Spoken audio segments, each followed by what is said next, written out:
Time for live chat. Ooh, the Psychetruth live chat. Every Wednesday at 5 p.m. Central Standard Time on your YouTube machine. Live chat, live chat, live chat, live chat. I'll answer your questions about whatever you want to talk about on the Psychetruth live chat, live chat, live chat, live chat. The Psychetruth live chat, live chat, live chat, live chat. Bum bum bum bum, ba-dum, ba-da ba-dum.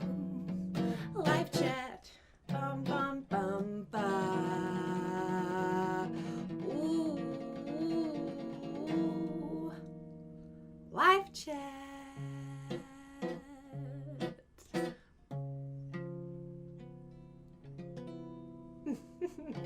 All right, you guys, thank you so much and welcome.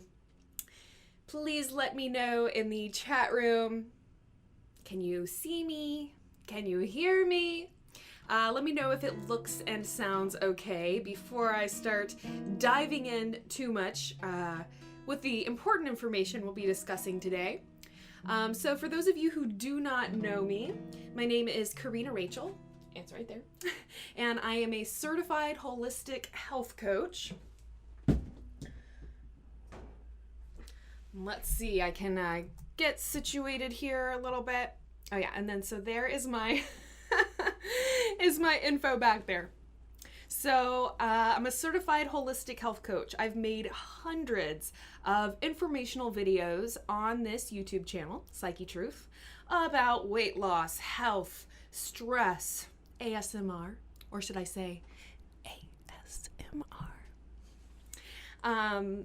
Getting better sleep, losing weight, whatever it is you're trying to do, my goal here is to help you get closer to that goal. So this is your opportunity to ask me your questions. I definitely prefer if you have something a little bit more specific, or if you give me a little background about you and about your question so that I can hopefully give an answer or direct you somewhere where you can find an answer to the question in case I don't have the answer to it. So we have got a full chat room already. Brooklyn Peccaconis. I don't know how the heck you say your last name there or whatever the heck that is. Brian Keith Counterman Jr. is here. Lieutenant Colombo, Fabiola Hernandez, Game Queen, etc., etc. I could sit here all chat and just give y'all shout outs. Please know, each and every one of you, I am incredibly grateful that you have decided to join me here today. And I hope that you learned something from this little chat we are about to embark upon. So for those of you who are in the chat room currently, okay, you can go ahead and begin leaving your questions here. Now, if you put some question marks at the beginning of your question, it will help it catch my eye better, because there ends up being so many comments that it makes it easier to see your questions if you'll put some question marks at the beginning. So,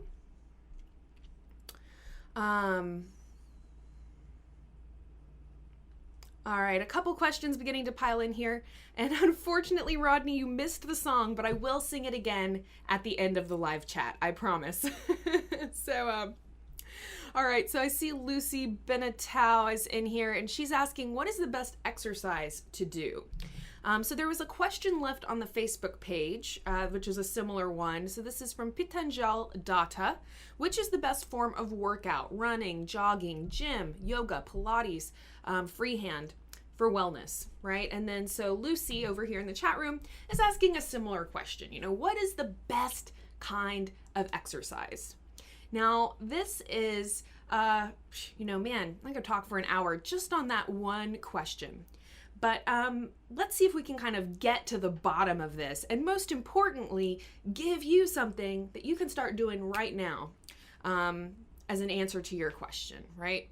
So when it comes to exercise, we all know that there are a lot of different variations and ways to exercise. So as Pitanjal pointed out, just a couple of them would be running and jogging, going to the gym, or doing something like yoga and Pilates. So when, to come up with a list of all the different types and ways to exercise, it would take you a really long time. So what I find is easier to do is to kind of split it into categories. So the primary fitness categories that you can kind of separate everything into are, fitness that is more geared towards building flexibility, fitness that is more built towards strength, actually building up muscles, got a little bicep there, and then cardio exercise. So cardio is where your heart rate is increased, you're sweating, and it becomes a little bit difficult to carry on a conversation, right? You should be able to still talk, but you should be so short of breath that you can't sit there and talk like I'm doing right now, right? So when it comes to burning fat off of your body, okay, people who come to me and say, I want to lose weight, what should I do? You have to understand that cardio exercise is really the golden ticket, you could say, of fat burning. It's elevating the heart rate, making a big energetic demand on the body, okay? And that just means demanding a lot of energy, right, to support your workout. But that increasing your heart rate, and especially that sweating, right? When the body starts to sweat, that's a really, really good sign, okay? And especially when we're exercising. So that cardio type of fitness is going to be excellent for losing weight. So that could be something like cardio dance workout. That could be something like running and jogging, right? Where typically you're elevating the heart rate, right? It's cardio exercise. And that is very, very beneficial. But when we look at those three types of fitness, what I think is really, really key to understand is that you need to have a balance of these three different things in your lifestyle. So cardio, while it really is the only way to literally burn fat off of your body, okay, to initiate that fat burning process, cardio alone, right, so just doing cardio every day is going to end up being problematic, all right? So in terms of the strength building type of workouts, like going to the gym, building muscles, now obviously that's an important thing to do because you need your muscles to be strong, but you don't necessarily have to go to the gym in order to do that, right? So one of the great things about yoga and what they call plyometric exercises and Pilates, for instance, is that they use your own body weight to build muscle. So you're not going to be pumping iron like you would at the gym, but you can still build muscle and build strength without necessarily going and lifting weights. And I think that's a really important thing for people to understand, because a lot of people just hate going to the gym. And if you're one of those people, that is okay. There are literally hundreds of other ways for you to get your exercise in that don't involve you going to the gym, if that's something that you don't like. So then that third variety of exercise is the flexibility. So yoga is probably the most iconic example of a type of exercise that helps you build flexibility. Now, the reason that you need all three is that without the muscles that you get from doing plyometric exercises, well, what happens when he goes to lift is that now his pec muscles are so tight that he doesn't have the range of motion to move his arm back and actually do this lifting motion with the integrity that he needs to be able to do it. And this is why a lot of people who do pump a lot of iron at the gym can end up with injuries, right? Because they don't have the range of motion to do the exercises correctly. So let's get down to the bottom of these questions and what the end-all be-all answer would be. when you're looking for the best form of exercise, the best form of exercise is whatever exercise you do. Period. All right, so there's lots of different things you can do. Join a team and play soccer or football. Go to the gym, go to a yoga class, or just put on the YouTube while you're sitting in the comfort of your own home and do some workout videos. I just want you to get that there's so many different options, and I guess the real answer to the question is that the best form of exercise is something that you enjoy doing. You're going to be motivated to do it. You have fun doing it. Man, if you can find a way to exercise where you also have fun, which for me is playing tennis. I'm really not very good at it, but I have a great time getting my workout in. And that's really what being fit and being healthy is all about. Because if you're dreading your workout, it's not going to be as effective as if you actually enjoy it and you kind of look forward to it. So the first thing is find something you enjoy doing, okay? End all be all. The second thing is combining those 3 different types, and don't just do the same exact thing every day. Do some days where you do cardio, some days where you do something that's kind of more strength oriented. Maybe you just do a couple of pull-ups or a couple of push-ups, right? And you're just building strength. And then make sure you're also doing that flexibility, especially, I didn't mean to flick y'all off, especially the men out there who are watching and you don't like stretching and you don't like doing yoga. Well, get over it, okay? Because if you aren't doing the flexibility, you're gonna really be putting yourself at a very high likelihood of injury, okay? And women like men who do yoga, okay? Little sneak tip, all right, of her too. All right, went off on a little bit of a tangent there, but I think that's an important thing to say. And then the last thing I want to mention is that there's also what you could call a 4th category of fitness, which is what I would call mindfulness and focus. So these would be things like Qigong or Kung Fu. We have a lot of different martial arts. This would also be yoga. Something that, in addition to working your body physically, also helps to work your mind and just help you to focus and help you to calm down all of that craziness up here that's always going 100 miles a minute. So especially for those of you who are maybe also someone that you feel that you can't concentrate on things for a long time, or you have a lot of anxiety, or maybe when I say your mind is going crazy all the time, if that resonates with you, consider doing something for mindfulness. And mindfulness is just a big word for paying attention to your body, paying attention to what you're doing. So the martial arts and things like yoga are fantastic for not only helping to improve the health of your body, but also improving the health of your mind. And even as a 5th little side note off of this, working out at a really fast pace, high pace, high cardio, that's great. But there's also a lot of benefit in doing things that help to calm your central nervous system. So yoga for relaxation or yoga for anxiety, something that is a physical workout, works your body physically, but it also is geared at helping you to relax and helping to calm your central nervous system. All right, I went off for a while on that question, but it's such an important thing. So GRK70S just chimed in that yoga is religious if you look back at the roots. And interestingly, another interesting thing, if you look at the roots of yoga are men. Men invented yoga for men to do initially way back in the day, and now we think of something yoga is very girly, right? Yoga is for girls. No, actually yoga was originally made for men, and yoga is not spiritually dangerous. It does not have to be religious. While there are some yoga instructors that do incorporate the spiritual or religious aspect, there are plenty of yoga teachers who don't. Yoga in this day and age is not inherently religious, okay?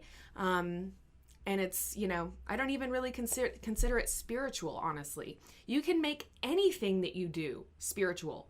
You could make your nightly drinking tea a spiritual or ritualistic activity if you want to.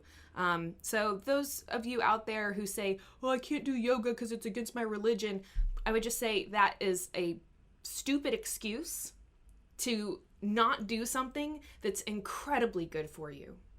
Incredibly, incredibly good for you. And if the word yoga just wigs you out too much, put in the word stretching. Stretching for relaxation. Stretching for back pain. All right? And you will get a lot of the same benefit. The main thing, guys, is just that you move your body.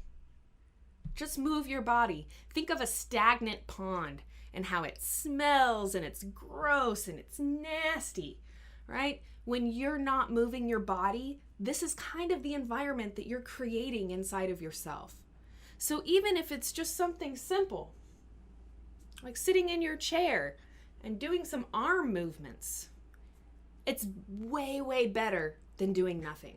So just move your body, whatever it is. Walk around the block, walk around the office, sit in front of the TV, and lift your arms up and down. Whatever it takes to get your body moving, that is oh so very important. Okay, untouchable moments. I'm planning on doing a salt detox. Is it safe, and what are your thoughts on it? So I'm thinking, I'm not familiar with a salt detox, so to say, but I do know that if you drink a lot of salt water, it will flush your system. Emphasis on the word flush. I have a video called Detox FAQ, and I've actually done several videos on detoxing and cleansing that I highly recommend that you check out. Let me narrow it down to the absolute basics. First of all, understand that your body is detoxing all the time, right? We do have organs like our liver and our kidneys that are there specifically to help us detox. So, one thing you can do to help your body detox is to think, well, what could I do to support my liver and my kidneys? Well, probably the first thing you're thinking of is not drinking alcohol is good for your liver. All right, so laying off the alcohol is going to be a very, very good thing you can do to help and encourage your body's natural detoxification processes. Drinking more water is good for your kidneys, right? Drinking less soda and drinking more water is good for your kidneys. So that's another easy way to help your body detox. All right, give your body vegetables and fruits. These are the things that contribute nutrients and do not add toxicity. And those vegetables and the nutrients we get from them also support the detoxification process. So for those of you out there who are considering doing a detox, I just encourage you to, before you embark on something like that, think of these 3 little simple guidelines and start doing those things, I would say a good week to 2 weeks before you go on your detox. So cut the processed foods, cut the alcohol, increase your intake of fruits and vegetables. If you're not drinking water regularly throughout the day, start drinking more water. Okay, these are just simple things you can do right now to start helping your body to detox. All right, so let's get to the second point. All right, detoxification, when you put yourself into detoxification too severely and too quickly, it can be a kind of unpleasant experience. So when our body is going into detoxification, all of the toxins that are stored within the fat that's all over our body are now going to come to the surface. So what happens? Sometimes we can get headaches, we can be irritable, we can feel emotional, our skin could break out.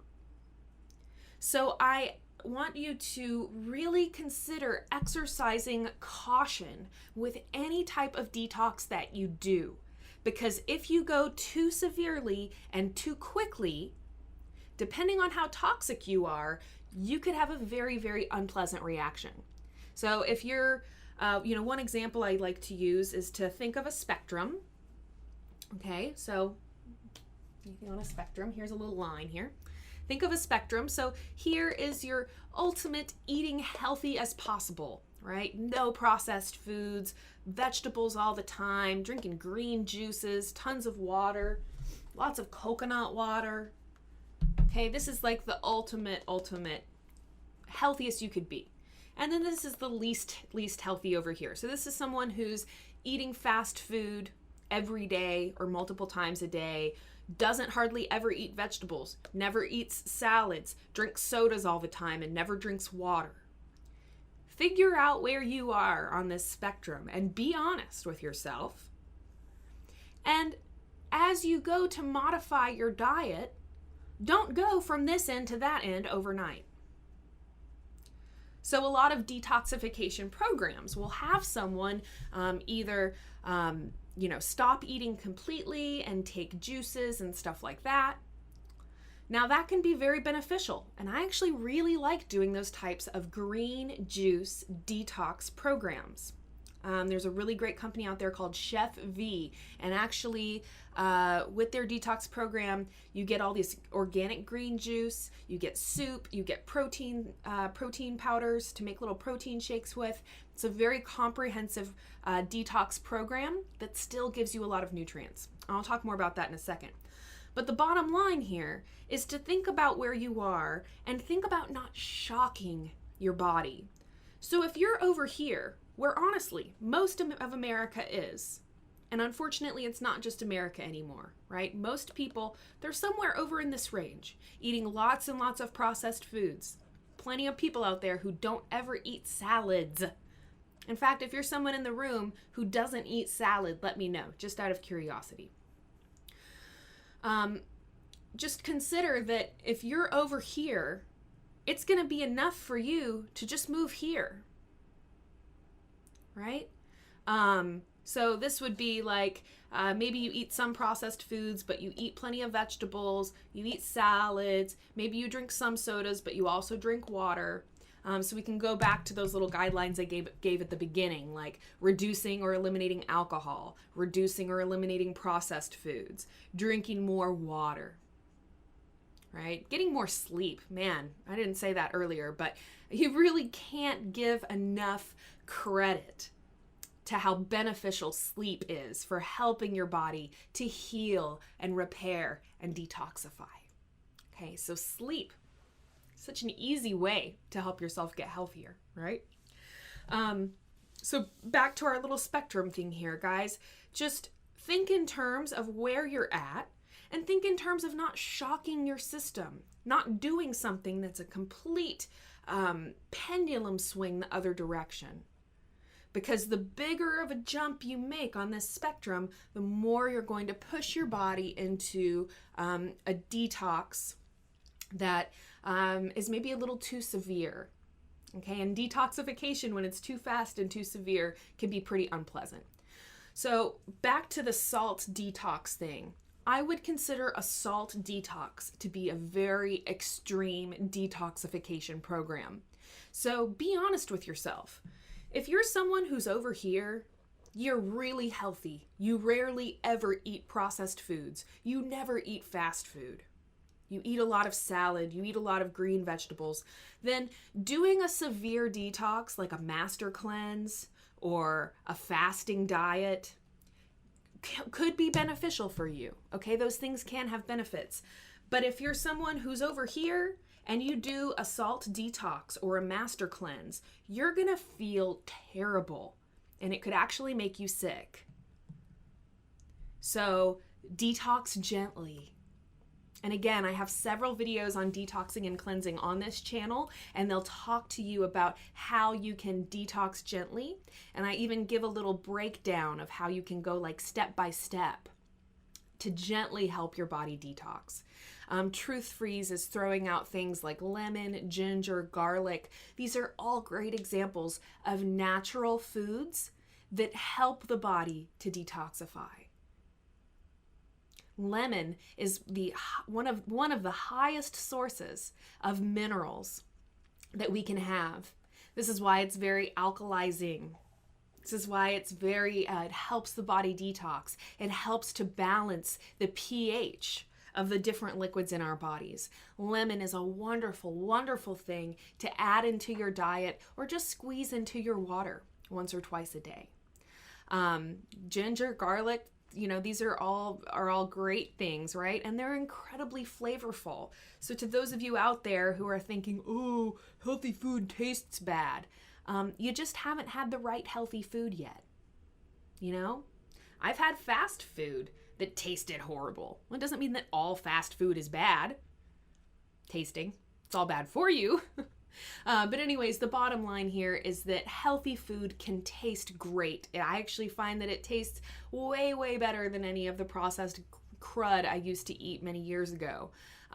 So I just encourage you to open your mind and, introduce new foods into your diet. Understand that you don't have to make a huge leap in your lifestyle in order to have benefits in your health. Doing something very small, like eating a salad every week, or replacing one soda per week with coconut water or regular water instead. Look for these small things that you can do, that you can make into good, healthy habits, and then keep up with them. And you'll find that you have much more benefit than doing some really extreme detox or diet. Nina Genevieve, I just saw you. Isn't she from the ASMR community? Yes, I am. Perhaps if I speak more like this, you'll recognize me from my ASMR videos. Man, just talking more calmly. I feel better. It's amazing. Okay, so I'm going to look for some more questions here. Looking for question marks. Again, people in the chat room, if you put some question marks at the beginning of your question, it makes it easier to see. Please don't leave your question more than 3 times. All right? So I'm starting at the top of the chat. I'm coming down. So if you just left your question, I'm not going to see it for a minute, okay? But please be patient. I do my best to get to as many questions as I can. All right? And I do this live chat every single week. So if I don't get to your question this week, come back again next Wednesday. Come in earlier because I definitely usually get to those questions that are left early in the chat. Okay, McKenna Wallen, how do I stay healthy for cheerleading? What am I supposed to eat? Honestly, you're gonna be, I would give you the same recommendations that I make to anyone else. Limit the processed foods as much as you possibly can. Limit sugar as much as you possibly can. Sugar is probably single-handedly one of the absolute worst things for our health. And considering that most Americans eat 150 pounds of sugar a year. That's like my entire body weight in sugar. I mean, that's insane. So yeah, limit sugar. If you're doing something that's very energetically demanding, you're doing lots of cardio, like cheerleading. Now, cheerleading, talk about something that is flexibility oriented, strength building, and cardio. That is a great example of a type of exercise that integrates all 3 of the major fitness areas, I would say. But this is, you're making a lot of energetic demands on your body. So you want to make sure that you have a good amount of complex carbohydrates. So basically vegetables. All right, vegetables give you complex carbohydrates. We can think about things like brown rice. It's a great source of complex carbohydrates.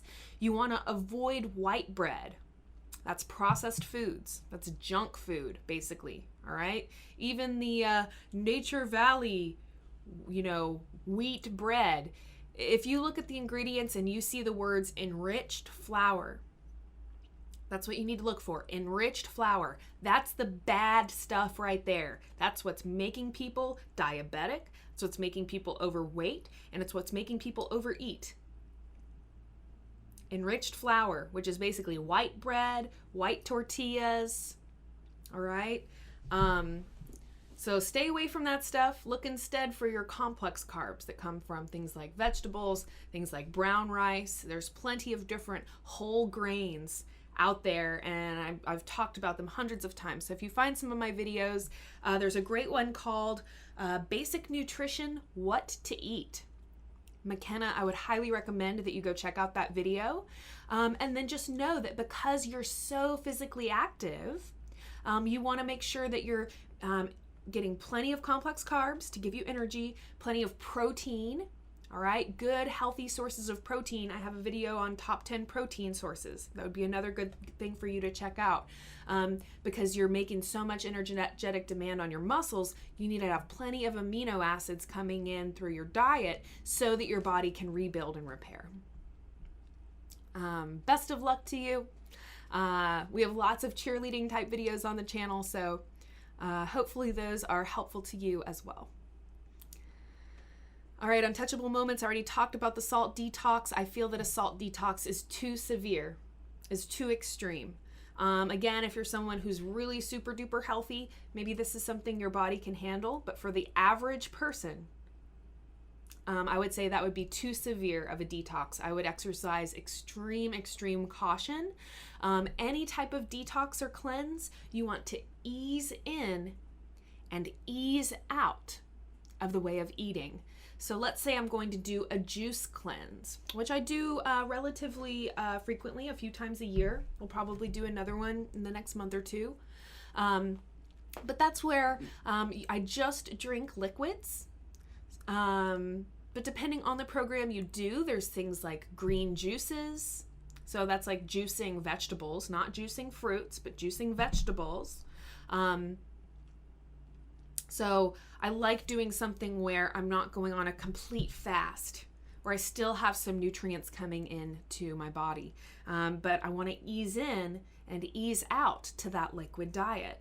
So I don't just go from eating regular food one day to suddenly eating liquid the next. I ease in slowly by moving first to just raw foods, and then just to pureed things like pureeing my soups and smoothies, and then I can start the detox or the cleanse. So ease your body in and then ease back out.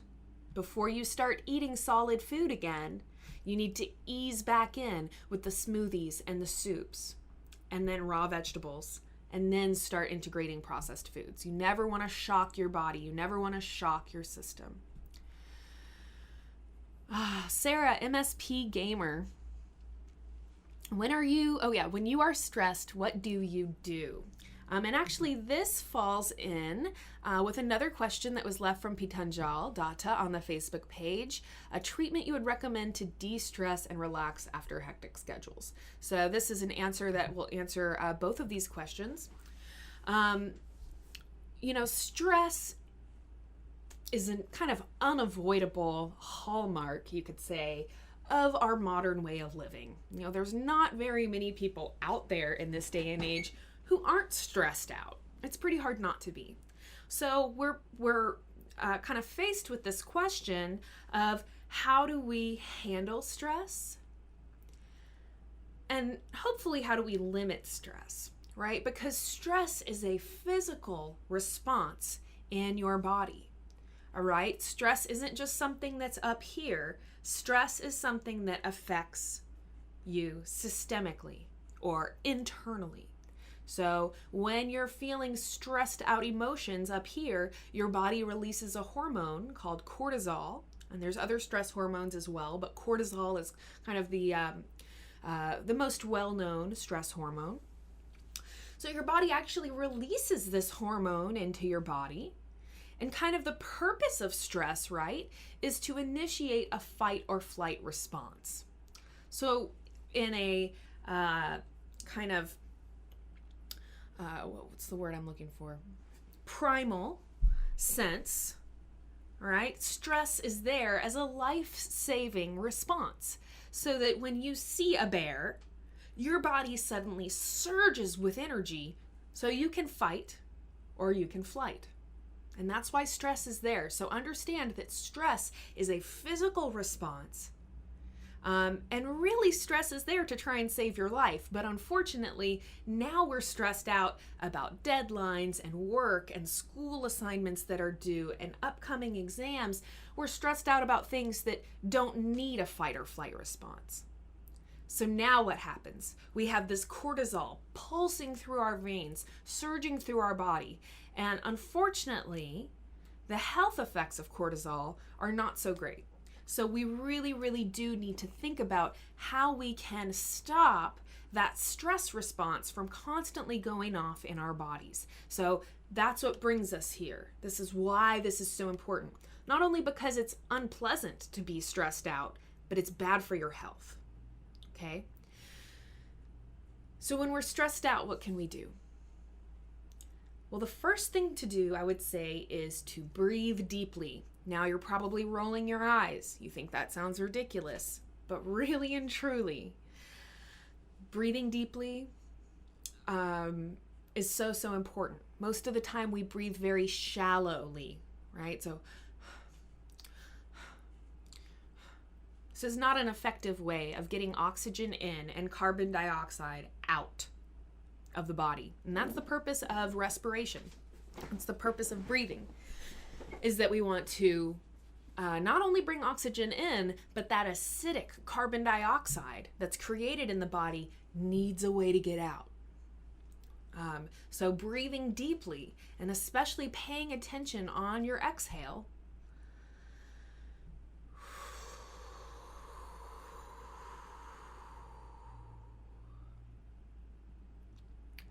it's going to have a very calming effect on your central nervous system. One thing that I found, and actually I learned this from doing ASMR, is that in my normal life, I'm talking like this, my energy is up, it's very good. But if I'm stressed out and I'm talking like this and I'm talking fast, it elevates my stress. So one thing I'm trying to learn to do is that when I'm feeling stressed out, and I get stressed out too, okay?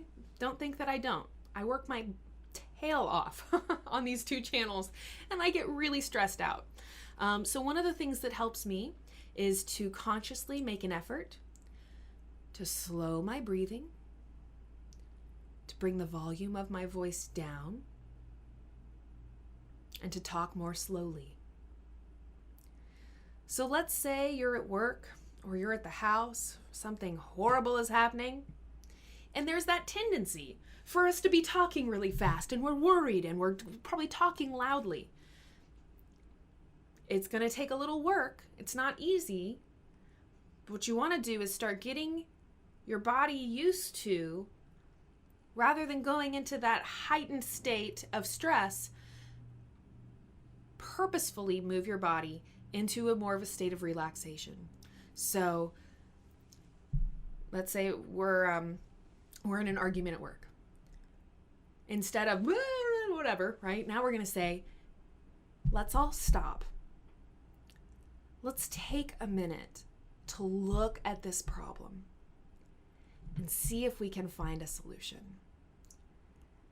So you over here in this corner want these things. You over here in this corner want these things. I need these things. So let's talk about them calmly. Encouraging other people to lower their voice. And I don't just mean tonality, I mean volume. Right? Because we get loud, we get angry, we get upset. So I'm just encouraging you to talk more slowly, to reduce your volume. Just talking more slowly and more quietly takes the stress off of my vocal cords and feels so much better. So that's one thing to do. Slow down and quiet down.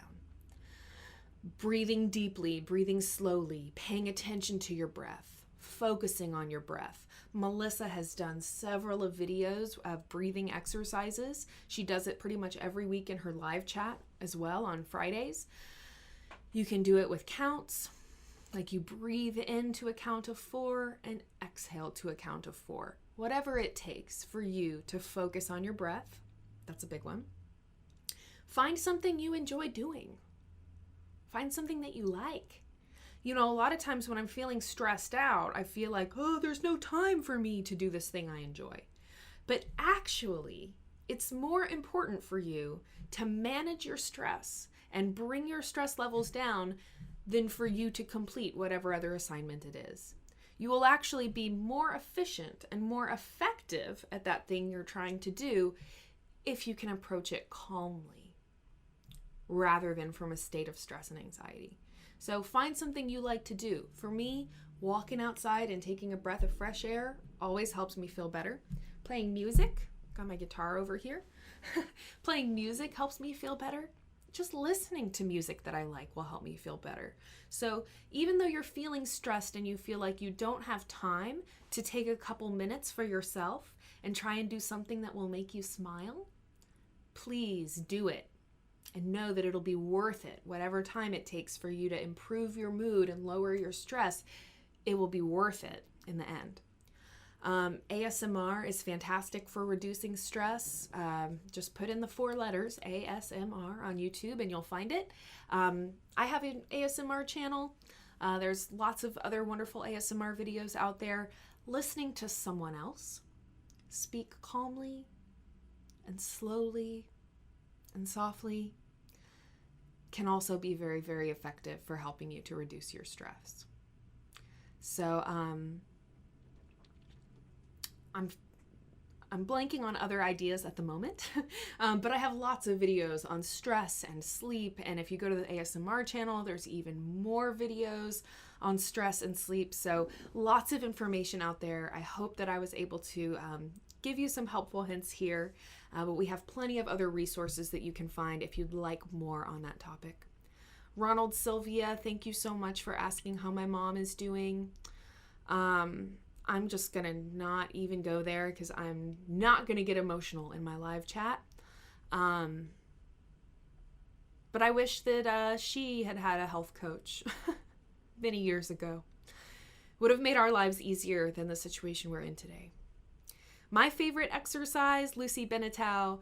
I love playing tennis. It's just been about 6 or 7 months since I've started playing tennis, but I freaking love it. I'm not very good at it. I don't really play like real tennis. You know, I don't keep score or whatever. It's just about keeping the ball going between me and my partner. There's this great sense of coordination that comes when we have the ball rallying back and forth a lot. And it's just tremendous exercise, running back and forth on the court. It's been great for my reflexes as well. I feel like my reflexes are sharper. So I love playing tennis. But if you don't like tennis, then don't play tennis. Play something else that you do like. I encourage you guys to find something that you enjoy. Another one of my other favorite ways to exercise is actually doing the yoga videos that are on this channel. Because I do all the filming of the yoga videos. So after I film them, I'm usually really excited to actually get to try the workout. So I love doing the Psychetruth workout videos. I also like to just go hiking in the park. We have lots of beautiful like hike and bike trails here in Austin. So I love having the opportunity to just get out, be in nature, be among the trees. I don't necessarily like run full intensity the whole time. I just like to do a leisurely jog, you know, leisurely strolling, really enjoying the environment and kind of enjoying the stress relief that comes with being out in nature and surrounded completely by trees. I love that feeling. How do you have so much patience in doing massage? Maria Jordan. I'm not exactly sure of this question, so I'm going to pause for a second.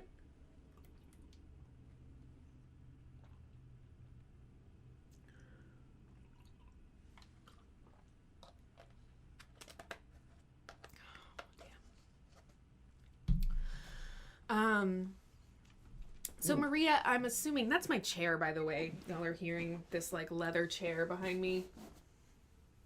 Doesn't sound right though. Okay.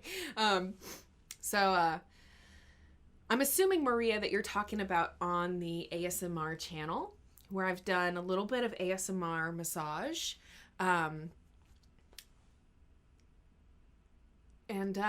it's very slow. It's very patient.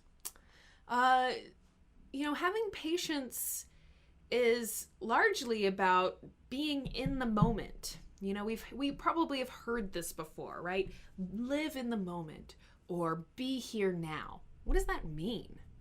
Well, what it means is that you are enjoying the moment that you're in, and you're not sitting there thinking about the future, and you're not sitting there thinking about the past.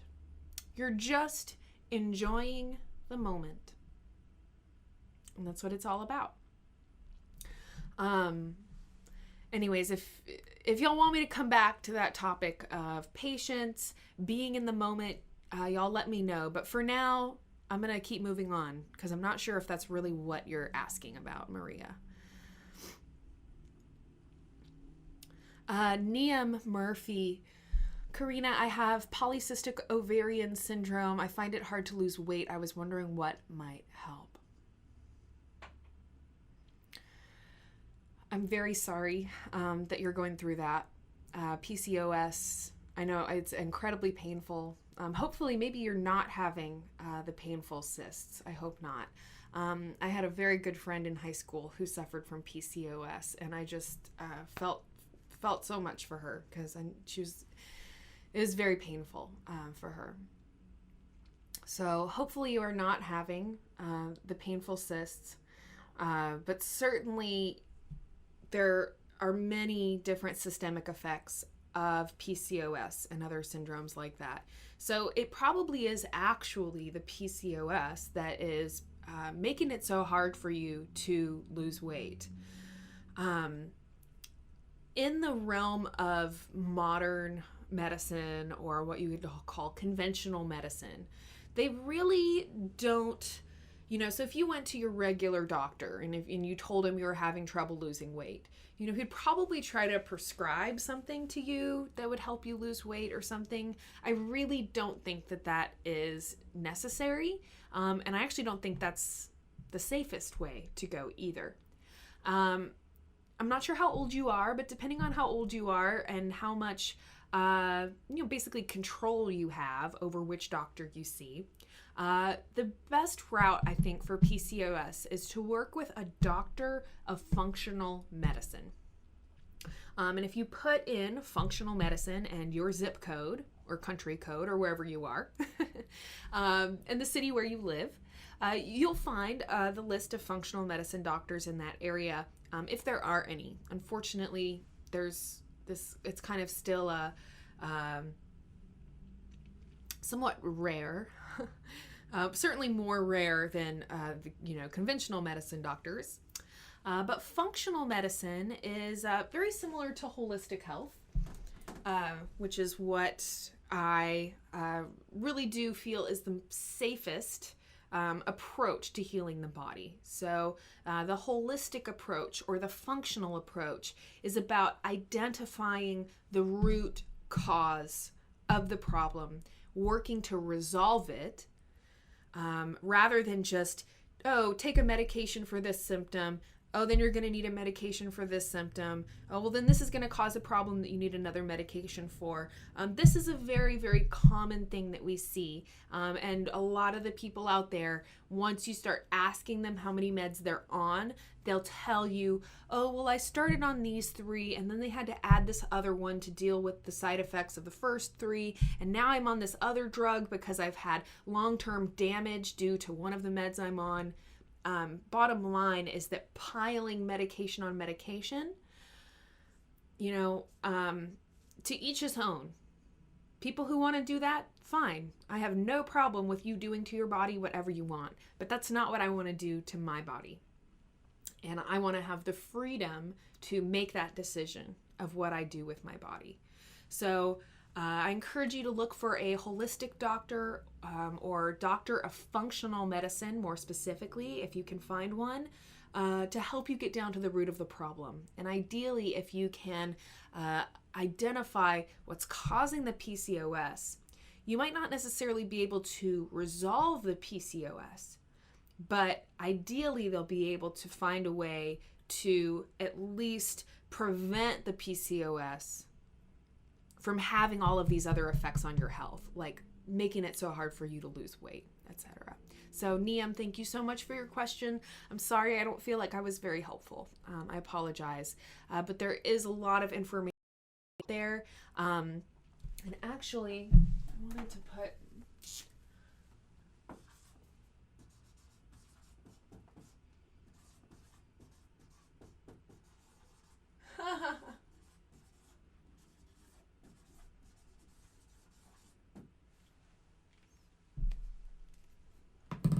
I don't know if y'all can even read that. Oh yeah, there it is. Email Corrina now. You have to, the word email is in it. Okay, email Corrina now at gmail.com is my email. So if you want to email me and either set up a health coaching session or ask me for more info, or if you even want to tell me where you live and I can see if I can find a doctor for you that I think might be able to help, you're more than welcome to shoot me over an email.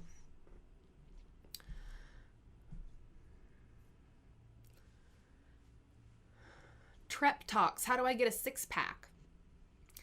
Well, you got to build the muscles of the abdomen and core. Then you have to lose enough body fat percentage so that those muscles can show. There is a fabulous instructor on our channel named Catherine. She did a series of, it wasn't necessarily a series, but she's done several ab workout videos on the channel. She has an incredible six-pack. I mean, it is off the chain, as they say.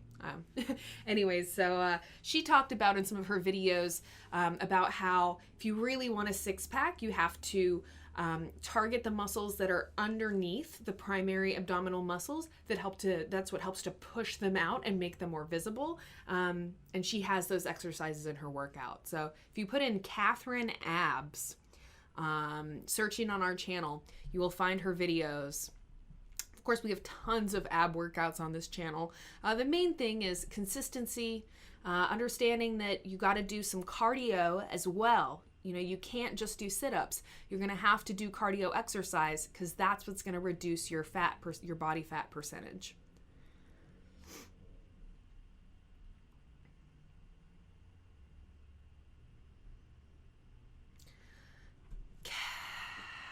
Kathy Jean, how do you stay motivated to continue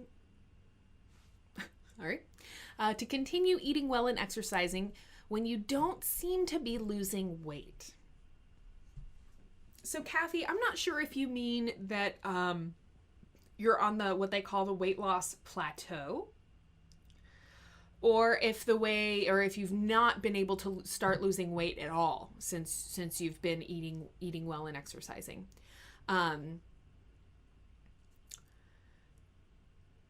So I'm going to try and address both of those things very quickly here, and hopefully I'll cover the answer you're looking for somewhere in here. So the first thing I would say is that, you know, the real motivation and exercise is to be healthy, not to lose weight, not to look like this or look like that, not to attain some, not even to attain a six-pack or a thigh gap or whatever. You know, there's a lot of different, you could call them vanity motivations. I mean, that's what it is for a lot of people, right? Like guys who want big old traps, or people that want a six-pack, girls that want a thigh gap. This is a vanity motivation, right? Now, certainly that is, doesn't discount that the working out is good for you, but to me, the motivation is all wrong. You know, if your motivation is, oh, I really want a six-pack, I'm going to be like headed right over to the Dunkin' Donuts. Because for me, a vanity motivation is not going to motivate me. You know, for me, what motivates me is that I want to feel good. I want to have energy. I want to be a happy, positive person. And I find that when I'm taking care of myself, I'm more positive and I'm happier. And if I start going off on the bad end and eating junk foods, or sometimes if I'm on a road trip, on road trips, it's very hard to eat well. And I'll start eating, potato chips and stuff like this. I start to feel emotionally worse. And I become more agitated and more irritable. I just find that whoa, that is not how I want to be. I want to feel good. I want to be happy. I want to be positive. So eating well and exercising for me is about feeling good in my body, feeling good in my energy, feeling good in my attitude, and knowing that I'm making a good investment in my health so that 20 years from now or 40 years from now, I still feel good, have energy, feel positive, can move, can walk, have mobility. There's so many people who, once they reach those elderly ages, maybe they can no longer walk, or they have chronic pain. These are all the things that motivate me to take care of myself now. So the first thing I want to say, Kathy, is to, get your motivations in the right place. And if you're someone out there who does have the vanity motivation, like the guy earlier that was asking about a six-pack, that's fine. But if you find that it's hard to stay motivated with a vanity motivation, then maybe it's not the right motivation. Now, in terms of losing weight can be a vanity motivation, but it can also be one that's just for health, So for people who are overweight or obese, that getting your weight down is going to be really, really important for your health, right? Not just for the way that you look, but for helping your body to be healthier, right?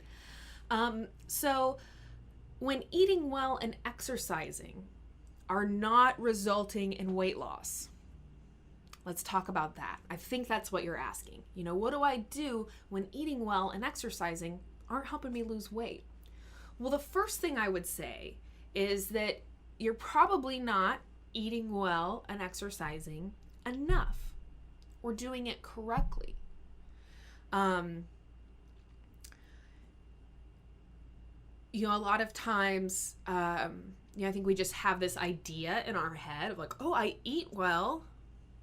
And that's a very vague thing to say, right? We could go back to that spectrum we were talking about earlier, the absolute worst diet and the absolute healthy diet. And sometimes when people are here, they feel like they're eating well. And I only say this to make the point that, consider how could you even improve your eating more? Could you still reduce processed foods? Could you still reduce refined sugar?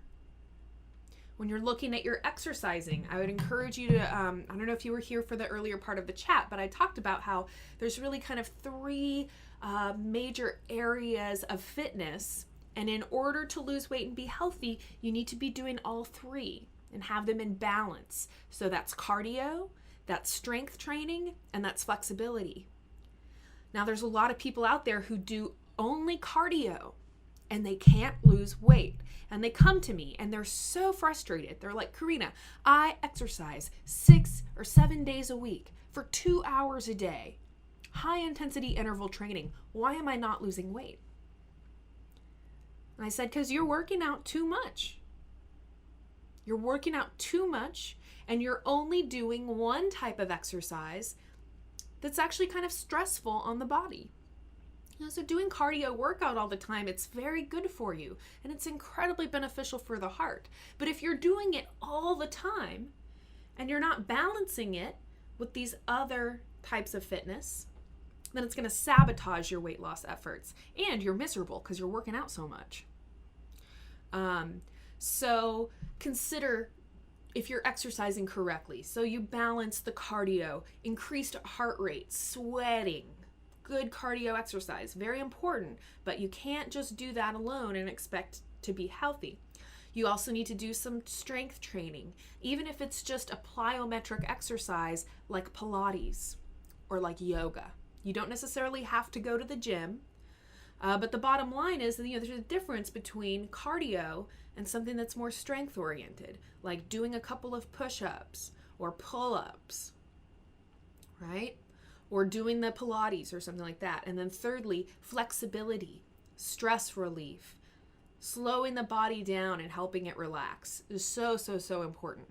Largely when I see people that are eating well and exercising and still can't lose weight, it's because they're not doing any yoga, they're not doing any stretching.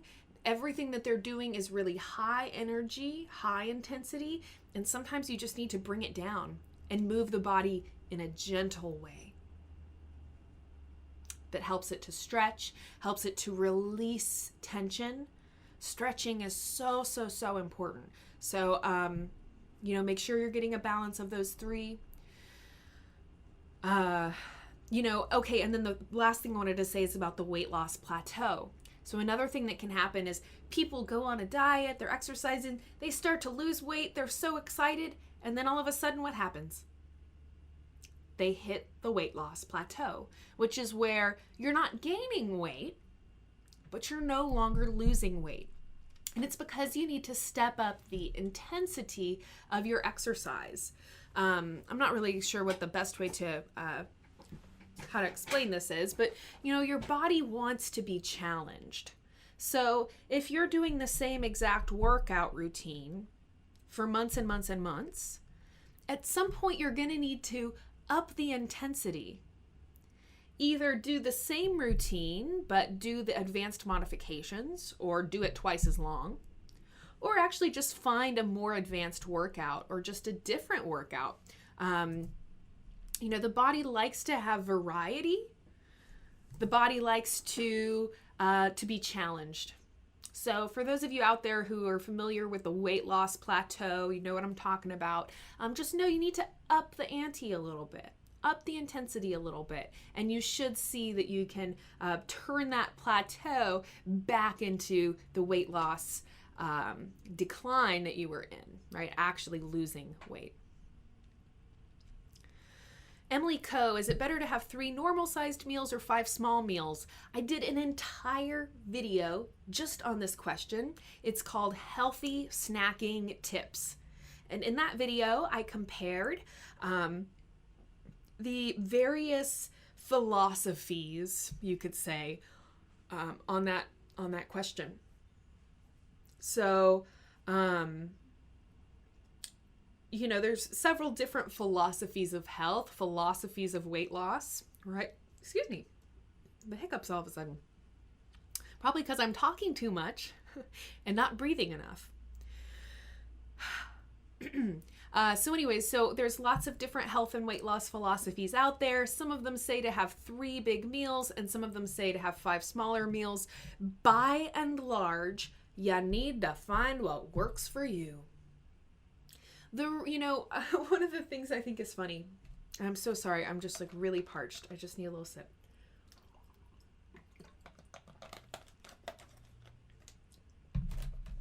Is that, and actually, there's a couple examples already today. People are saying, what's the best diet? What's the best way to exercise? Should I have 3 meals a day or 5 meals a day? Somebody had asked on the Facebook page about the reverse diet, which is where you eat dinner for breakfast and breakfast for dinner. We want a very black and white answer, like this diet is good and this diet is bad. This is the best exercise and this is the worst exercise. And unfortunately, that's just a literally impossible thing to do. There's just no way that you can expect that there's one thing that's going to work for everyone in the same way. That's just preposterous. You probably couldn't get 2 people to agree on any number of things. And our bodies work the same way inside, right? There's some people who, eat shrimp their whole life and it's fine. And there's some people that if they ate shrimp once, it would kill them. Does that mean that shrimp is bad? We could take the peanut, same example. Peanuts will kill some people. Does it mean that all peanuts are bad for everyone? Well, no. So understand that our bodies are different. Our bodies respond differently to different things as a result of just hundreds of different factors. How old you are, how active you are, what's your heritage, what's your background, what kind of foods did you eat growing up, what kind of foods have all of the people before you, the generations before you, eaten, where do you live, what time of year is it? You will find when you start listening to your body and its cravings that you crave different things in the summer than you crave during the winter. During the summer, a juicy cold cucumber is like the most amazing thing in the world to me. During the winter, I'm not into cucumbers at all, right? So the just possibly most important thing to understand is that everyone's body is different and we're all going to respond differently to things. So there's some people who will do better eating 3 large meals a day. This is kind of my approach. I don't snack very much. I do have little snacks with me from time to time so that I can avoid getting really, really hungry. But for the most part, I don't snack between meals. I have 2 or 3 large meals during the day, and then I'm full for the next several hours, and I don't eat anything else until I eat again later, the next meal. So for me, that works, but that doesn't mean that that's what everyone should do. Okay, so let's talk about blood sugar regulation. For people out there who have diabetes or who have other issues with regulating blood sugar levels, like hypoglycemia. These are instances where maybe you want to err on the 5 smaller meals approach, because eating smaller meals more frequently is going to be a bit easier on your blood sugar metabolism system, or your body's ability to regulate your blood sugar. When it comes to weight loss, some people lose weight eating 3 big meals a day and no snacking. Absolutely no snacking. Other people, they won't lose weight doing that. So bottom line here is you got to find what works for you. If you want to hear a variety of different what would I say? Basically that healthy snacks video I did, I just compare and contrast. Like in Ayurvedic medicine, they recommend 3 meals a day. In this certain diet, they recommend 5 small meals a day. And I just compare and contrast. So check out that video if you want to hear more information. But the real bottom line is to figure out what works for you. What makes you feel good? If you try to have 3 meals and no snacks, maybe you turn into an irritable jerk and you say, "Oh, that didn't work."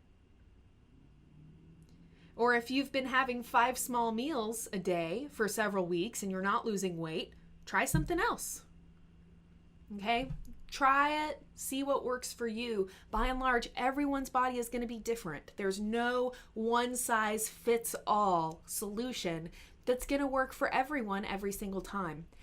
So as much as human nature wants that, we really, really want that, understand that it's just not really how it works out in real time. All right. So be open to, to trying different things and seeing what works for you. So I'm just going to quickly close this blind because it's about to get dark, and I'm going to move the light closer to me so y'all can actually see me.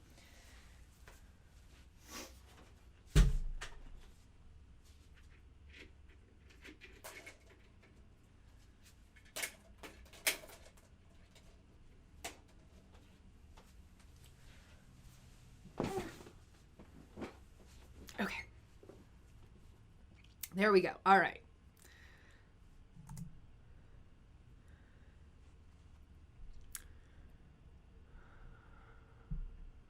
I work out a negative 4 hours a week, Max Johnson. That's funny.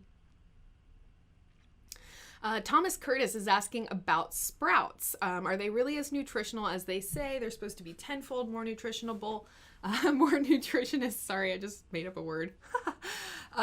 So when you sprout something, right? So like a seed or a grain or a legume, pretty much anything like that, anything that comes from a plant can be sprouted. So yes, sprouts really do pack in more nutritional value than the regular version of the food unsprouted. And the reason why is that you can kind of think about, so what's happening here? It's a process of germination, right? So this is the reproductive process of that plant, the seed or the bean or whatever it is, right? So think about when a woman gets pregnant, right? What happens when a woman gets pregnant? Suddenly, this little baby inside of her, right, is going to become a powerhouse of nutrients because it's growing, it's building. She's building a new person inside of her uterus, inside of her womb, inside of herself. She is creating a new person. So, one of the things we know, right, is that pregnant women, they usually eat more, right? They're eating for two, we hear them say, right? And that's because that baby needs so much nutrition, so many nutrients to help it grow. So when we look at sprouting a seed or a grain, this is kind of the same process. So now you have this little tiny bean or this little tiny seed, whatever it is, right? Now it's going to prepare to become a plant. It's going to prepare to become an entire plant. So yes, it becomes incredibly dense with nutrition. That process of sprouting the seed, of letting that seed germinate, does increase the nutritional value of that little sprouted seed or sprouted grain. I don't know exactly what the number is. I don't know if it's tenfold, so to speak. But bottom line is, yes, sprouts do contain more nutrition. Sprouting your foods, like grains, beans, seeds, etc., is going to be a great way to add more nutritional value to them. And it also makes them easier to digest because that's already started to break down that exterior of the seed, starting to open it up, you could say, right? So that the little sprout can come out. You can buy sprouts. You can also sprout your own foods if you're someone who's into that DIY project kind of stuff. It's very fun, very easy. And yeah, you definitely get more nutritional values from sprouts. Totally, totally true. What are the best meals that protect from the cold? So unfortunately, this person's name it looks like Arabic. It's so small I can't quite see. So it's in Arabic. I can't read it. I apologize. If you want to let me know your name so I can say your name, I would love that. But anyhow, thank you so much for your question. So let's talk about colds. The common cold. Something that pretty much every person on the planet has probably experienced, right? If we can look at things that every human has been through, a cold is probably one of them.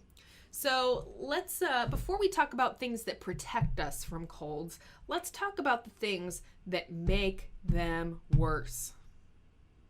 Okay? Because unfortunately, there are more people that are doing the things that make them worse than people who will actually do the things that make them better. So that's my approach here. So our best defense against catching a cold is our immune system. And we know that, right? We need to have a good immune system to keep us from getting sick. So what are the things that help contribute to a healthy immune system? And what are the things that challenge our immune system? And basically just make it less likely to be able to protect us, right? That's what we're looking at. Probably one of the absolute worst things for your immune system is refined sugar. So you won't ever see the words refined sugar on a food label, right? It'll just say sugar. But when you see sugar on a food label, just know that that's refined sugar. That's what they're talking about, okay? So they've taken the sugar cane or sugar beet plant. They've used the process of refining to turn that into table sugar, the typical white sugar that we see.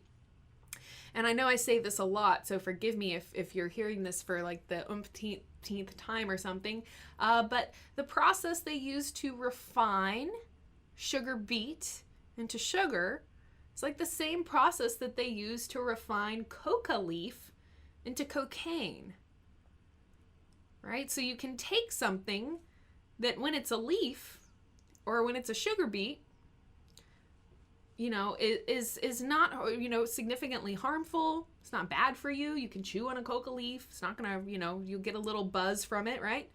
But when you refine it down into the white powder, whether that white powder is cocaine or whether that white powder is sugar, understand that now this is something that is totally unnatural to the body, and it's highly toxic because they've taken one of the toxic ingredients out of that plant and now refined it into this little powder that is like just the toxic substance, right? So, you know, stay away from those refined white powders, be they cocaine or be they refined sugar, right? Sugar is probably one of the absolute worst things for your immune system. If you want to protect yourself from a cold, if the one thing you did is reduce or completely remove refined sugar, I feel confident that you would see a vast improvement in your immune system and reduction in how often you get sick or how severe it is when you do get sick. Also looking at things like refined and processed foods in general. These are also things that are gonna wear down the immune system. Another thing to consider is that our immune system, you know, the main, what would you call them? The main soldiers, you could say, of our immune system are actually bacteria, which is kind of weird, right? Because you actually have bacteria in your body that are what protect you from the bacteria outside your body. Maybe it's not so weird to think about. The bacteria inside protect you from the bacteria on the outside. So another thing that you may have heard is people talk about good bacteria and bad bacteria, right? That would be another way of thinking about it. So you have bacteria on the inside of your body that are good and that help to protect you from the bad bacteria. That's certainly a fine way to think about it. But the key thing you need to understand is that those good bacteria in your body, if you knock them out, it's like knocking out your own defenses. It's like taking all of the weapons from your own soldiers, right? You know, so keeping with that little analogy where your good bacteria are the soldiers that protect you from foreign invaders, one thing to consider is that if you're someone who takes antibiotics frequently, or even if you don't take them that frequently, but if you've taken them in the last, you know, year or 2 years, those antibiotics are going to knock out all of your defenses because it's a broad, what they call broad spectrum antibiotic. Means it kills all the bacteria. So if you have an infection, that's a great way to make sure that you kill the bad bacteria that's causing your infection. Unfortunately, though, you've also wiped out a lot of really good, extremely important bacteria.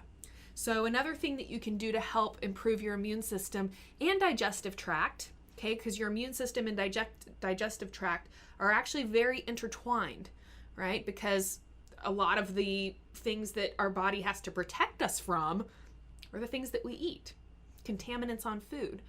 So immune system and digestion are very hand in hand. Consider taking probiotics. So probiotics are things that help to feed the good bacteria in your digestive tract, which coincidentally help your digestion and your immune system. So I have a whole video on probiotics you can check out. I've mentioned them in probably hundreds of different videos and live chats. So you can definitely find more information. You can find probiotics online. You can find them in your local health food store. You can take them as a pill. They're very easy. Probiotics are the only supplement that I take on a very, very consistent basis. I do supplement with taking vitamins and stuff here and there. But really the only thing that I'm super duper consistent on is probiotics. A lot of times people ask me, Corrina, what's the most important supplement out there?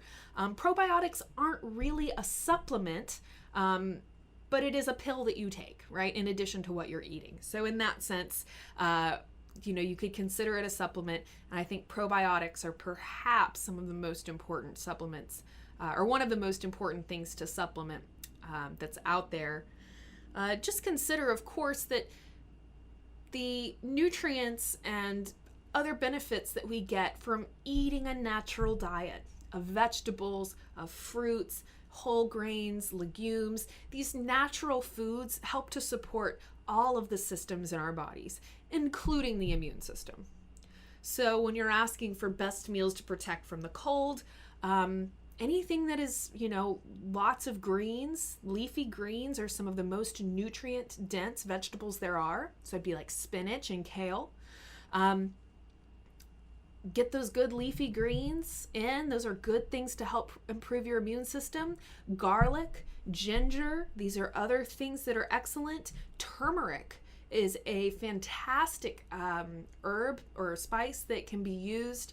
A terrific flavor, pretty mild flavor, but turmeric has incredible benefits. So what I want you to get is that when you ask me for the best meal to protect from the common cold, like literally there's hundreds of foods that will help protect you from the common cold. Those are just your regular, basic, healthy, natural foods. I have a video called Basic Nutrition, or what is it called? Yeah, Basic Nutrition, What to Eat. That is a great, just overall kind of picture of all the good, healthy foods to eat. All of those foods would be excellent for your immune system. I did 2 or 3 videos specifically on natural cold remedies. So if you do end up getting the cold, then you can check out that cold remedies video as an answer for that.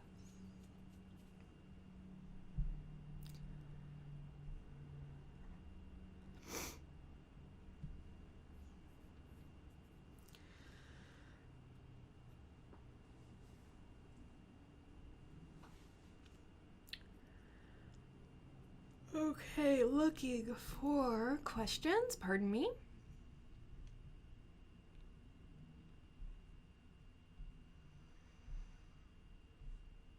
Oh, Silent Soldier, how did you become so beautiful? That's very sweet of you. Guys, maybe it sounds cheesy, but the way we look on the outside is largely a reflection of how well we take care of our insides.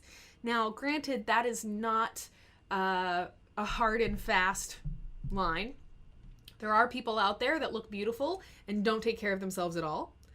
And there are people out there who are very, very healthy, but maybe they don't necessarily have the vibrant, healthy glow thing or whatever. But by and large, I definitely attribute my clear skin to the way that I eat, drinking plenty of water. I do eat refined sugar from time to time, but very, very rarely. Compared to where I was at 10 years ago, drinking Coke all the time, sodas all the time, candy all the time. Man, I've significantly improved my diet. Just eating more vegetables, eating more salads. I could actually see my skin start to improve as I was transitioning my diet to be more natural and just be more simple. So anyways, Silent Soldier, I would say that I definitely attribute the way I look to the way that I eat and the way I take care of myself. Zahara B, I'm trying to lose weight, but I eat whole wheat bread. Is that okay?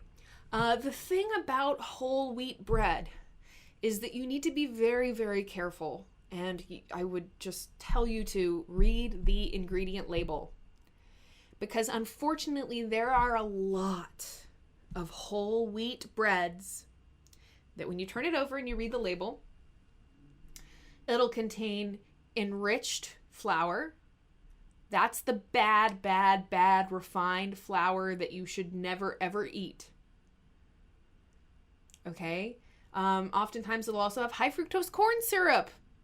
Another thing you should not be eating, especially if you're trying to be healthy and lose weight.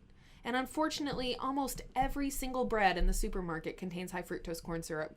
A year or two ago, I actually, just for fun, because this is what a dork I am, stood in the grocery store and I read the ingredient label on every single loaf of bread.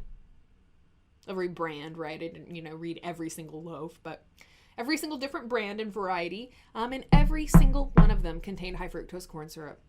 Even the health nut bread, the Oro wheat bread. So if you're trying to lose weight, you're trying to be healthy, but you still want to eat bread, my recommendations are look on the label for the words 100% whole wheat bread. And then look on the ingredient list. And the first ingredient should be 100% whole wheat. And there should not be enriched flour, unbleached flour, any of that. 100% whole wheat bread. If you can find sprouted grain bread, that's even more easy to digest, gives you more nutrients. Somebody said something about sprouted foods are more bioavailable. And yes, that's true. What that means is that it's easier for your body to retain those nutrients. It's easier for them to be absorbed and used. They're more bioavailable. They're more available to your body. It's easier for your body to use them. That'd be another way of looking at it. The best brand that I've found is called Ezekiel. And usually it's in the refrigerated section, right? Because when you're looking at foods that don't contain preservatives and that haven't been extremely processed, oftentimes they're going to need to be refrigerated. Whereas the stuff that can sit on a shelf for weeks or for months, usually that right there is a huge indication that it's a very processed foods. Because regular foods go bad. Real food has to be refrigerated, right? So that's just a really simple, kind of easy thing to look for, right? If you've got something that's sitting in a box and you're thinking like, man, normally a food like that could go bad, it's a good indication that it's a highly processed food. It has lots of preservatives in it, and it's something you should avoid. So simply just looking in the refrigerated section of your grocery store can be a better way of finding more natural foods. And again, that Ezekiel bread, when I can find it, it's in the refrigerated section of the grocery store.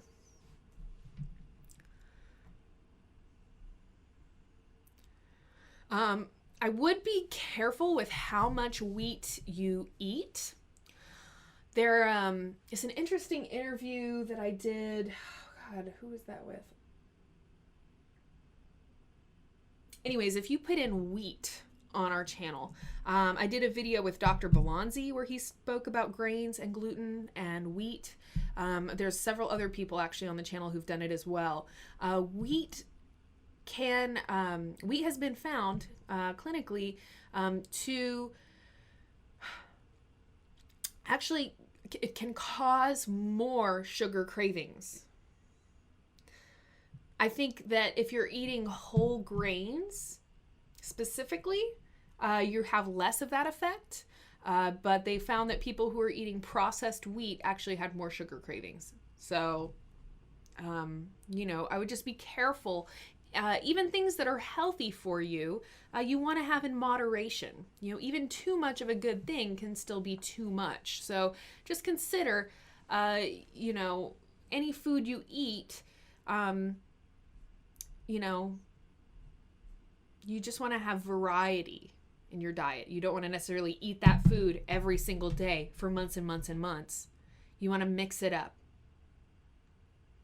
And especially with the grains, understand that there are just probably a dozen or more different types of grains other than wheat. Wheat is just one. So if all you ever eat is wheat, then that is not giving you nearly the benefit that you could get if you were having a balanced variety of the different grains. There's buckwheat, there's spelt, there's millet, there's tapioca, which is not really a grain, so to speak, but there's lots of things now that they make with tapioca flour. So you can actually find breads that are made with tapioca flour, or things like garbanzo flour, which is chickpeas. So there's lots of different things out there, lots of types of grains, lots of types of flour and types of breads. So if you're going to eat bread, maybe try to mix it up. If you are not afraid to get in the kitchen and make your own bread, well, now you can really make the healthiest possible thing. And interestingly enough, sourdough bread, if you have true sourdough bread, is also is super healthy. It's actually a fermented food, which means that it contains some probiotics, which we were talking about earlier, help to feed the good bacteria in your digestive tract. Consider getting that variety of things. Sourdough, the typical sourdough you find in the grocery store probably doesn't have those health benefits, but if you can find or even make a good sourdough bread, that can be a great way to enjoy something very tasty and very healthy.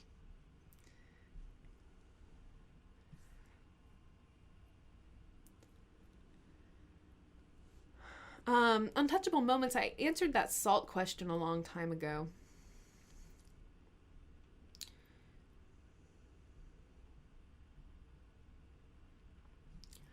Vanessa Sparkle, I've been doing yoga for the past 5 years and my back and left ankle have been hurting. Is yoga causing it? Please answer quickly. It's certainly possible, but there's no way for me, not knowing you at all, or what you do, or what your life is like, or what other activities you do to tell you that that's what it is. Oftentimes when we have significant pain and issues, it's from a repetitive motion. So I would think about something that you do a lot or do often. If it was your right ankle and you were somebody who drives a lot, then I would say that, oh no, it actually might be from driving, right? Sometimes my foot, if I take a long road trip, my right ankle just kills me after I get there, from that repetitive motion. Right? So think about your job, think about what you do, right? Whatever activities you are doing most often and most habitually, those are probably the activities that are causing your issues. Something that you do, once a day for 20 or 30 minutes a day is probably not the root cause. Now, it certainly is possible that you're doing something in the yoga that's causing that pain. There's tons of different poses, lots of different instructors, lots of approaches. It's certainly possible. But by and large, yoga is supposed to be good for your back. And it's supposed to help your mobility and lubricate your joints. So as long as you are, you have a good instructor, or you're, watching videos where the instructor has really developed the flow in order to give balance to the body, yoga shouldn't be causing those types of problems. Look to the activities that you do most often. Oftentimes, those of us who drive a lot, we sit at a desk, we're doing this all the time. This is what's causing our back pain.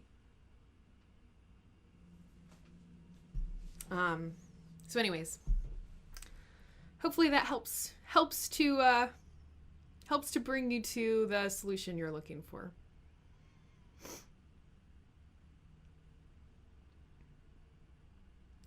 David Rocabruna, I can feel my muscles are getting tighter from not doing much anymore. I'm not obese at all. What are some good stretches to get back into things? Search our channel for safe stretches for beginners. Those are great videos to start with. It might even be too simple for you. But that's a good place to start. Any of the stretching videos on our channel, especially those complete beginners videos, will be very good to help you get back in action. The main thing is just start somewhere. You know, the body wants to move. The body loves to move. So you're not going to do something that your body's going to not like. If you do something your body doesn't like, it'll tell you. It'll say, oh, you're not ready for that yet. That hurts. And then you can back off. But by and large, you know, just find something that you like to do and get your body moving.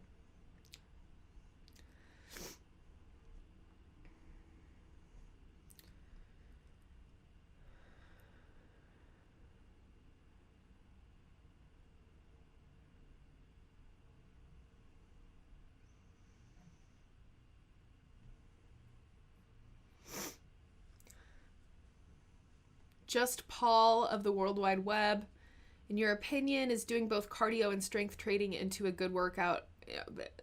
Is doing both cardio and strength training and workout a good idea? Yes. Yeah. So I've talked about this like ad nauseum today. Cardio, strength training, flexibility, do them all. You can do them all in one workout. You can intersplice them. One day do this, one day do that. You know, if you're doing strength training and you're doing cardio, stretching before and after is huge. Especially if you suffer with feeling really sore the day after your workouts, add in a good stretching regimen at the end of your workout. It'll make you less sore the next day. And it's better for you anyway.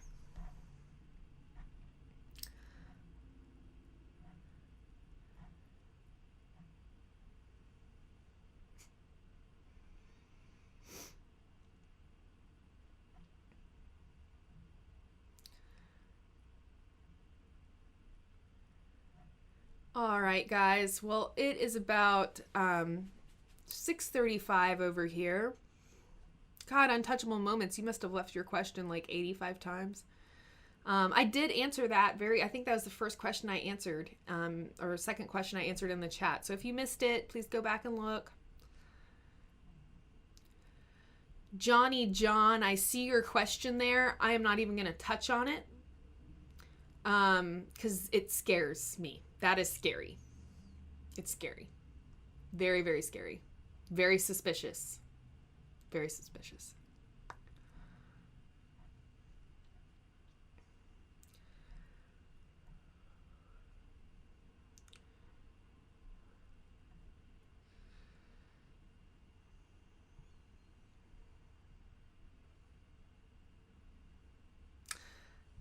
Alexander Carpenter.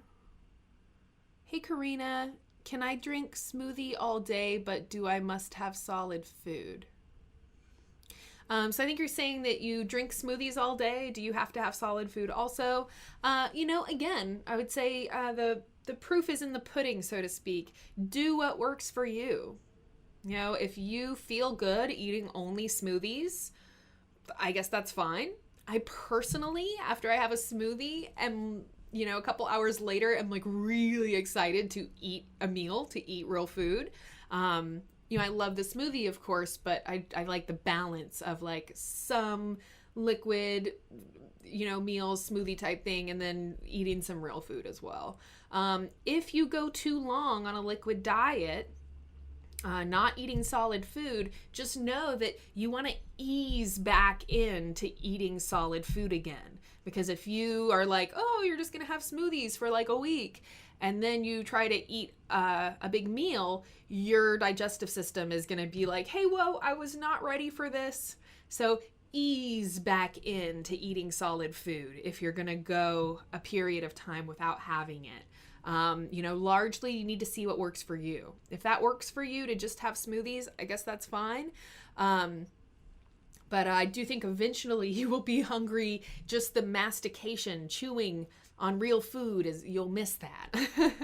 And then you'll want to eat real food, and just don't go too fast into it. Okay, ease back in slowly.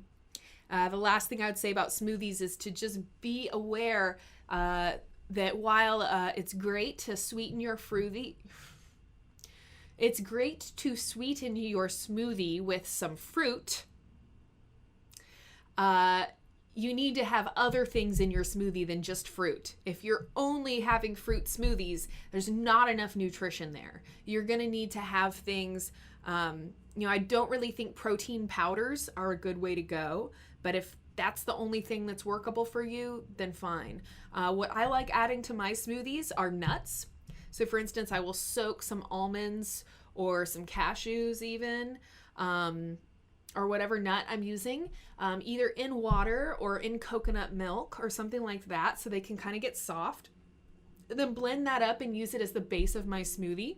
So I have some protein, I have some healthy fats, in addition to the sugar.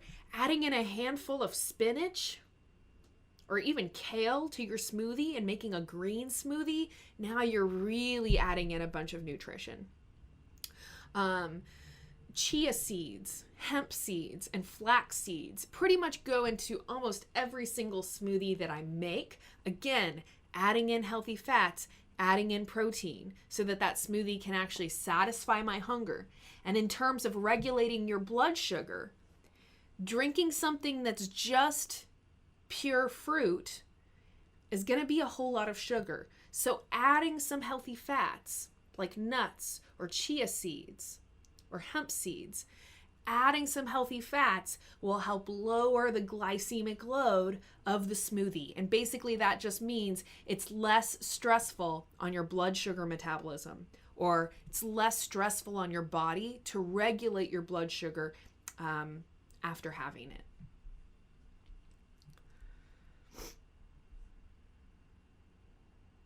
Truth Freeze, this live health chats are so needed and helpful. Thank you so much for saying that. I really do appreciate it. I've been doing these live chats for a couple of years now. There must be hundreds of them in maybe not hundreds, but a lot of them. And it does make me feel really, really happy to hear from you that you appreciate them and you enjoy them. Definitely keeps me motivated to come back and do another one. Same time, same place next week. So thank you so much, Fresh. I almost called you Fresh Squeeze. Truth Freeze. So that's how I know that I'm maybe getting to the end of my live chat, as my words are starting to get a little mixed up. I almost called a smoothie a froothie.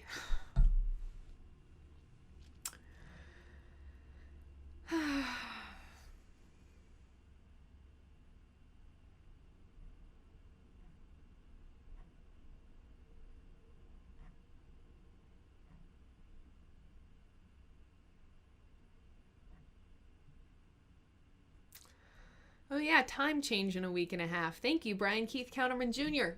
Brian, I do appreciate you reminding me of that. I probably would have forgotten, and then I would have shown up late to work. I would have been late for the live chat. I wouldn't have known what's going on. What is it? Spring forward, fall back. Spring forward, fall back. So in the spring, we jump forward. Gotta remember. And then my birthday is coming up the week after that, March 23rd. I'm super excited about my birthday, even though I'm probably not really going to do anything that exciting. I just think it's fun. So, what could a guy do to grow thicker eyebrows? Mark Morris. You stumped me, Mark. Not sure if you were trying to, but you did. By and large, hair growth is very hormonal. So hormone balance, getting your hormones in balance. How do we balance our hormones?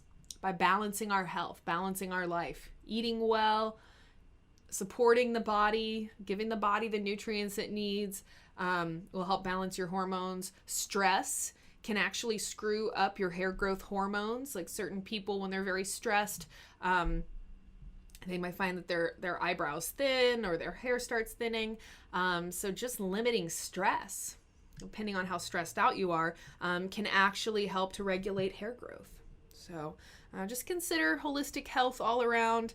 I don't have any specific tips for growing eyebrow hair.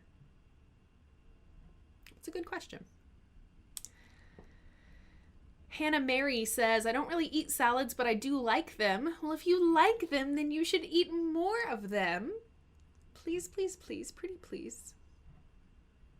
High fructose mercury death syrup. That's awesome. All right, guys, I think I actually made it to the bottom of the comments. Big Ron 092. What's up, Big Ron? Thank you so much for coming to the chat.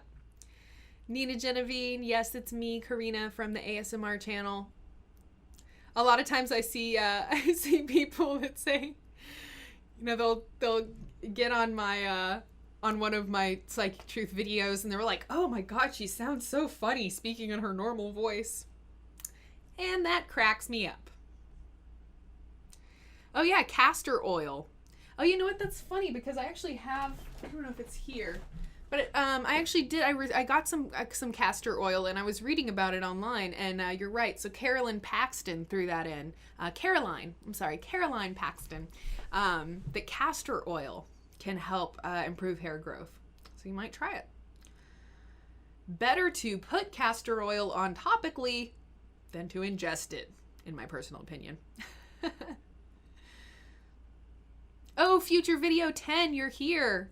Thank you so much for coming. I don't know if you saw my email. I had sent you an email asking you what your opinion is on alkaline water. I've been doing tons of research lately on alkaline water. I'm going to be doing a video on it very soon. Hopefully next week it'll go up. Anyways, I don't know if you saw my email, but I would love to hear your information. You always have tons of great ideas and resources to share. So, oh, Bulletproof Coffee, Daniel Calderon. I actually had the opportunity to work at the Bulletproof Coffee booth at the recent Paleo conference here in Austin. It wasn't that recent, but so it's cool. So I got to learn a lot about Bulletproof, and I actually got to meet a lot of different people, hear a lot of different people, their opinions on it. Oh, y'all are griping about the plant.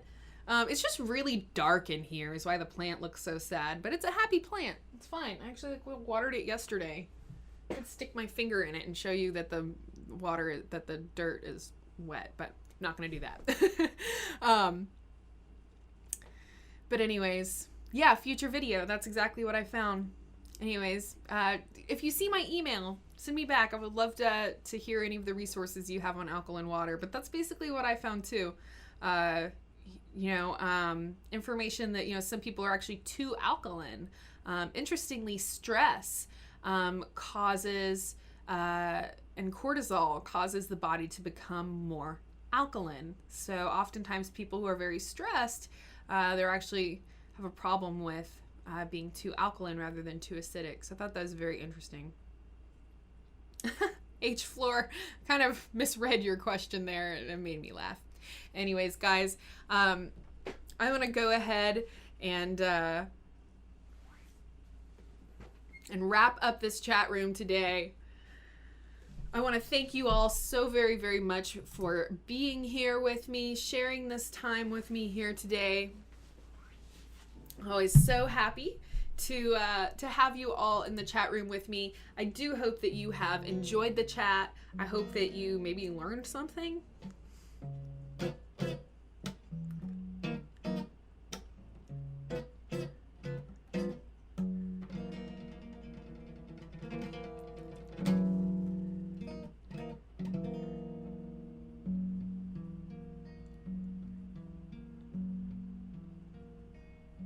Just like reading y'all's little,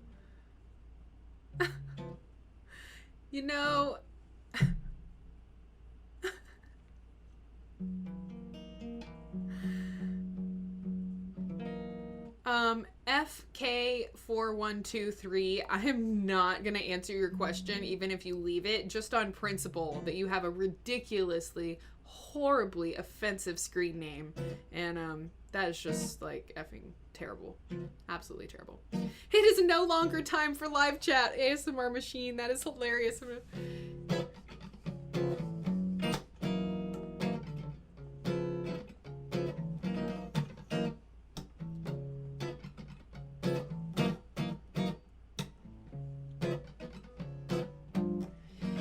It's no longer time for live chat.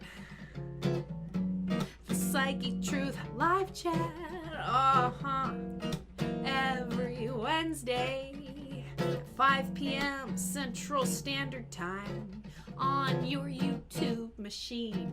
Live chat, live chat, live chat, live chat.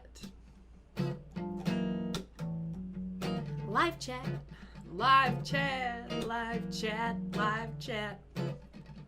The Psychetruth, live chat, live chat, live chat, live chat.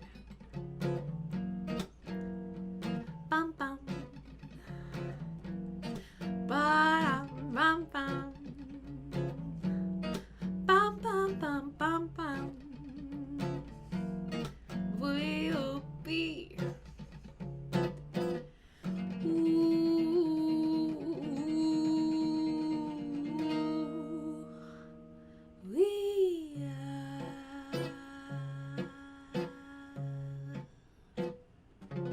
Thank you all so much.